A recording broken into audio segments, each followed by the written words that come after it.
Hello అండి.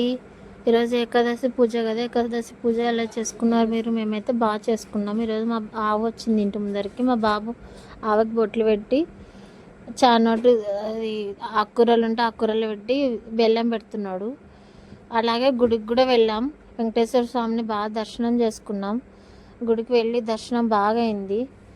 గుడి కానుంచి బాగా దర్శనం అయింది. చాలా మంది ఉన్నారు. ఎంతమంది ఉన్నారంటే అంతమంది ఉన్నారు. ఎంత క్రౌడ్ ఉందంటే అసలు చాలా క్రౌడ్ ఉంది. ఈరోజు ఏకాదశి కాబట్టి అవతలనే పక్కనే శివాలయం ఉంటే శివాలయం కూడా వెళ్ళిపోయా.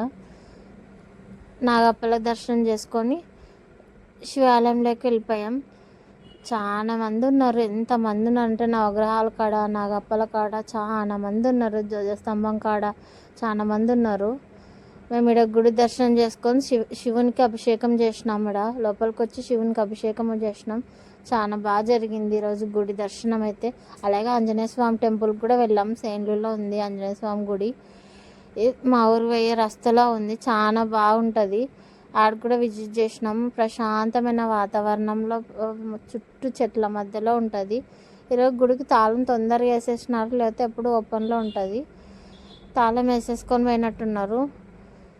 అదో ఎంత మంచి వాతావరణం ఉంటుందంటే చుట్టుపక్కల మొత్తం వాతావరణం ఉంటుంది. ఆంజనేయ స్వామి టెంపుల్ స్వయంభూగా వెలిసినాడు అనమాట. ఆంజనేయ స్వామి కింద భూమిలో నుంచి వెలిసినాడు అనమాట ఆయన. అందుకని ఆంజనేయ స్వామి అదో ఇక్కడ వెలిసినాడు. టెంపుల్ పెట్టేసినారు. చిన్న టెంపుల్ అయినా ప్రశాంతంగా వాతావరణం చాలా బాగుంటుంది. ఎంత బాగుంటుందంటే అంత బాగుంటుంది. వెళ్ళినప్పుడల్లా ఖచ్చితంగా ఏదున్నా వెళ్ళి చూసి వస్తుంటాం. ఆయన ఆంజనేయ స్వామి భక్తుడు, అందుకోసమని వెళ్తుంటాం. వెళ్ళి చూసి వస్తుంటాము. ఆడే పక్కనే చెట్ల కింద శివుంది విగ్రహం పెట్టినారు. దాని గురించే మా ఆయనకు చెప్తూ ఉన్నాను నేను. ఇక్కడ ఉంది, మొక్కుకుంది రాండి అని పిలుస్తున్నా. మొక్కుకుంటున్నారు.